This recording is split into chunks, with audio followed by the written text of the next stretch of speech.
everyone, welcome back to my channel. Today we will be talking about my postpartum journey.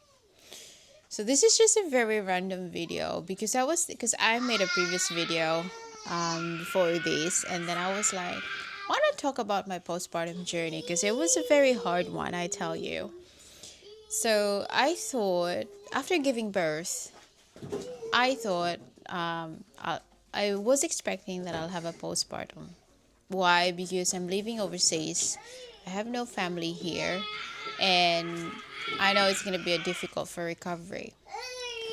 I had a C-section as well. It was an emergency C-section because my son was on breech, and at 34 weeks and 6 days, my son wants to come out. So I thought everything was gonna be okay. Everything was fine. All the ultrasounds and stuff. However, after 6 days, my son they found out that my son had a rare heart defect. So a rare heart defect, and I was like, what? So that made my postpartum intensify. That was one of the trigger. And I tried to be really positive on everything, but if you've just given birth, your parents are not here. It's just you and your husband trying to figure out things, trying to figure out everything. It was very difficult, I tell you. I'd always cry every day in the hospital, watching my son waiting for his surgery.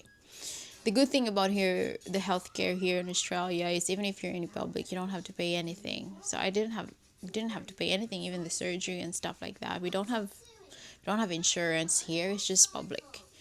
So my son had to go through an open heart surgery for 6 to 7 hours to put the patch on because he had an AP window. So it's a rare heart defect, and he has the only one in 2024. How? So after that, he was put through to the Children's Hospital here in Melbourne, and I thought it's gonna be okay. But one thing I've learned about that is it's the recovery. The recovery after the surgery. The surgery was a success, but it's the recovery that's really a pain, and that would really drain your energy, your emotions. Because his recovery was very slow. Because imagine, he just turned 37 weeks old. What do you expect? So, eventually, after a week in the ICU, he was transferred to the ward in the cardiac department, the cardiac ward, and that's where his recovery was very slow. And I was trying to tell myself, "Come on, no, I can do this. You can do this." But I think after a week or 2 weeks of doing that, it didn't really help me. And then I just realized, wait, why am I doing this to my son? Pushing him to do it, to make sure that he's gonna be okay. Why not just trust him? He has his timeline. So that's when I told my son, I was like, I apologize for doing that.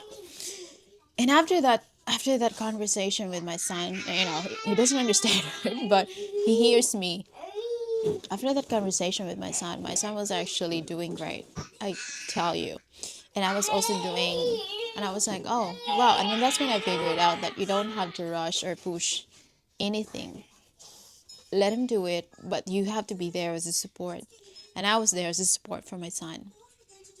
So he recovered well, but then again, he was malnourished because there was issues with his milk. So he had other issues as well. He had a blood clot. It's difficult because he had a blood clot. And we were discharged after 59 days. But after 1 week of staying at home, we had to go for an ultrasound for his heart. And after the ultrasound, because I've been watching doctors, right, doing ultrasound on his heart, echocardio, I know what it looks like. And I saw there was fluid surrounding his heart, the pericardial.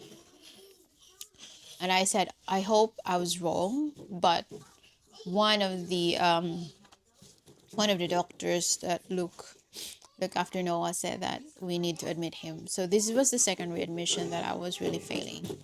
My mental health was failing. My physical exhaustion was failing me as well, because you can't sleep.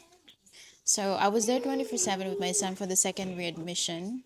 Why? Because I just felt that I need to be there. In my heart, I need to, because during when his first admission, of course, he was in the NICU. NICU was great.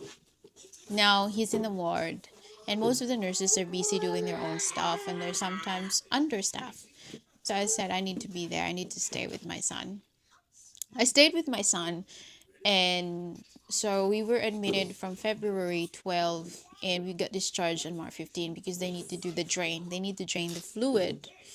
And they've also figured it out that the clot on his supravenicarval, which is here, is still there because the veins are still very, very narrow.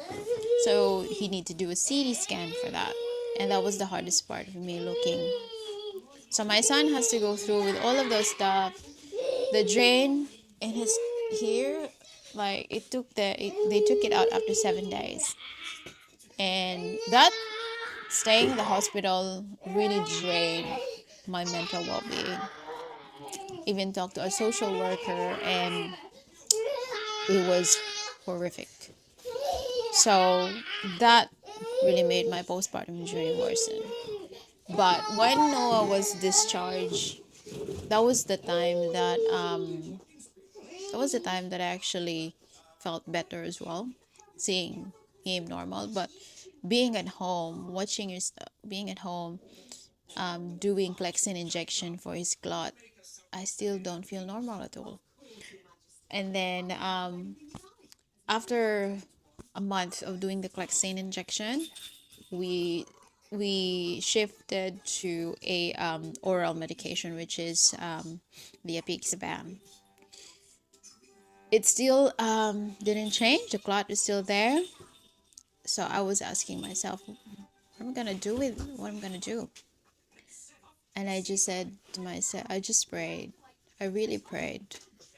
And the one thing that really helped me go through it all is my faith. And I try to make sure that I'm positive every day as much as I can, because it's so difficult. Because when you have to make sure that if your heart is, your heart is very deceiving, your emotions is very deceiving, and sometimes emotions can lead your brain to act. That's what I figured out. And it feels, that feeling of you're walking in a long winding road that's very dark and you don't know where you're going. That's how I felt. That's how I felt in 2025. I started to feel okay. I started to feel my heart getting, that feeling, that light feeling that's not heavy. I think about 8 months, 8 months postpartum. I thought, I feel great. I feel good to myself. But sometimes it comes and it goes. So you'd probably say, what did I do? So what I did was I took some vitamin D with magnesium, vitamin D3 with magnesium, because it helps. And I would say it did help me. So you have to take those two things because one won't function without the other. So vitamin D3 and magnesium, and meditate, go outside while you're strolling with Noah. That's a great time for me to just really breathe in, breathe out, and meditate. I listen to praise and worship songs. I read books when Noah's sleeping. I read books when I was sleeping, and I always make sure that I have my coffee, because I think my coffee was the I think it was just part of my recovery, I guess, which is funny, right?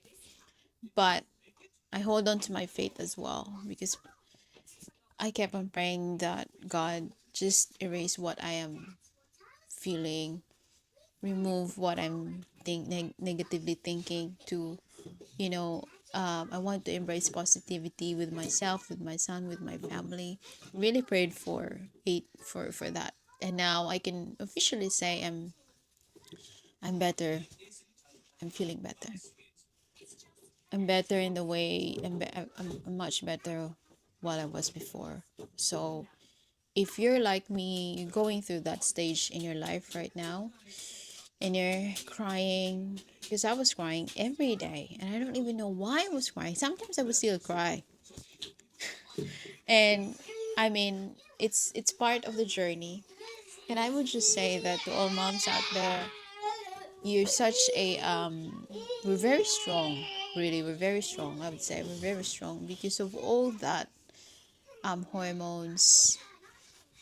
We're able to get through it all. And then you become a different person because of that experience, and you become better. So if you're watching this, don't give up on yourself. Just get up, make the bed, go have a shower, and make sure you eat good because you'll feel good. That's what I did. Even though I feel like I don't want to have a shower, even though I feel like I don't want to get up. I just want to be in bed with my son, but you have to get up. You just get up and go outside, get some sun, drink some vitamin D3 or magnesium. I'm not a doctor, but this is based on my experience. It made me feel better.